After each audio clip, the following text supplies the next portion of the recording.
We are now going to discuss and prove Theorem 1013. Theorem 1013 states that if two chords intersect in the interior of a circle, then the measure of each angle is 1/2 the sum of the measures of the arcs intercepted by the angle and its vertical angle. In other words, if we have a circle such as this, and we have two arcs that intersect in the center of the circle, this arc, let's say, rather this chord, let's say, and this chord. So you have two chords that intersect in the center of the circle. And let's call this chord AC, and let's call this chord BD, and let's call this angle here Y. That'll be angle Y. Then the theorem states that the measure of angle Y, okay, is equal to 1/2 times the measure of arc AD plus the measure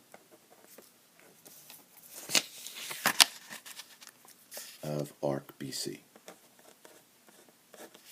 Okay, so in other words, this angle is equal to 1/2 of the measure of arc AD plus the measure of arc BC. How can we go about proving this theorem? Well, let's draw another circle again to have a little bit larger reference. Okay, so we have a circle here, and again, let me label A and B and D and C, and let's draw chords BD and chord AC. Okay, good. Once again, we have angle Y, and let's look at what we can deduce. Well, we can draw chord AB and chord DC in. We didn't have them before. And we don't know the angles of angle B and angle A, for example, but we can give them some names. So let's call the angle of angle A small a and the angle of angle B small b. Okay, just for convenience. Well, we know because we have a theorem that says that angles which intercept equal arcs have equal angles. Inscribed angles that intercept equal arcs have equal angles. So ABD intersects arc AD, but so does ACD. So we know that angle ABD, inscribed angle ABD, has to equal to inscribed angle ACD. We can call this one B as well.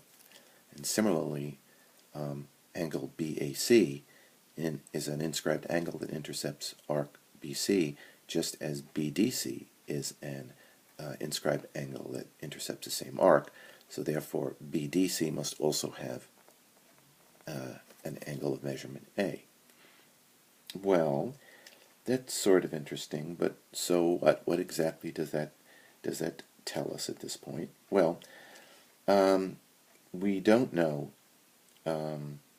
what this angle is, so we'll call this X, and that this is a vertical angle, so this also would be angle X. So we've got a whole bunch of stuff so far, and we're not really sure what it means, but we can put together some more facts. We know that an inscribed angle intercepts an arc that is twice the measure of that inscribed angle. So we know that arc AD must have a measure of 2 times B. So we can put 2 times B up there. And we know that arc BC is intercepted by an inscribed angle with a measure of A, so the measure of arc BC must be 2 times A. Okay, we know a little bit more now, but still, what does this tell us? We really want to relate Y to these two intercepted arcs. Okay, so we know that in this triangle AB, let's call this E, the center point E, here where the two arcs intercept. We know in triangle ABE, the angles must add up to 180. That's the triangle sum theorem.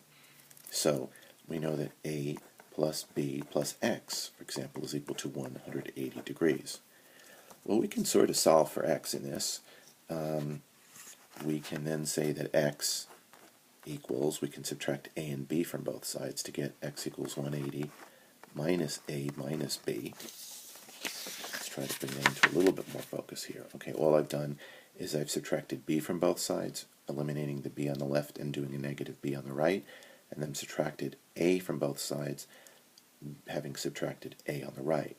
So we have x equals 180 minus a minus b. Okay, so y, if you'll notice, is a supplementary angle to angle x. So we know that x plus y have to equal to 180. So we know that x plus y equals 180. That's another way of saying, equivalently, we can say that this means that x has to equal to 180 minus y. We're just subtracting y from both sides this time, the equation. So now we have one equation that says x equals 180 minus a minus b, and x equals 180 minus y. And now we can kind of plug these two together. We can set them equal to each other, right? If 180 minus a minus b equals x and 180 minus y equals x, then these two right-handed parts of the equations equal each other. So let's create that equality up here. So now we know that we had the equations x equals 180 minus a minus b, and we had x equals 180 minus y. We're now going to set these two equal to each other. We get 180 minus a minus b equals 180 minus y. We could subtract 180 from both sides. That gives us negative a minus b equals negative y. We can now multiply both sides of this equation by negative 1, because you can multiply both sides of the equation by the same number if you want. That gives us, we change all the signs, and that will give us positive a plus b equals y.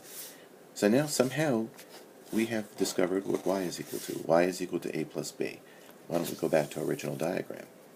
So here we know now we have this diagram. We know y equals a plus b because we just figured that out. But we also know that the two intercepted arcs with angle y are 2a and 2b. That means if we add them together and then take the and then divide by 2 or take the average of them, we would have 2a plus 2b, adding this arc to this arc, and then dividing the whole thing by 2 will give us a plus b. So we've just shown that angle y, which is equal to a plus b, is equal to also the sum of the two intercepted arcs divided by 2. And that was what we had set out to prove originally.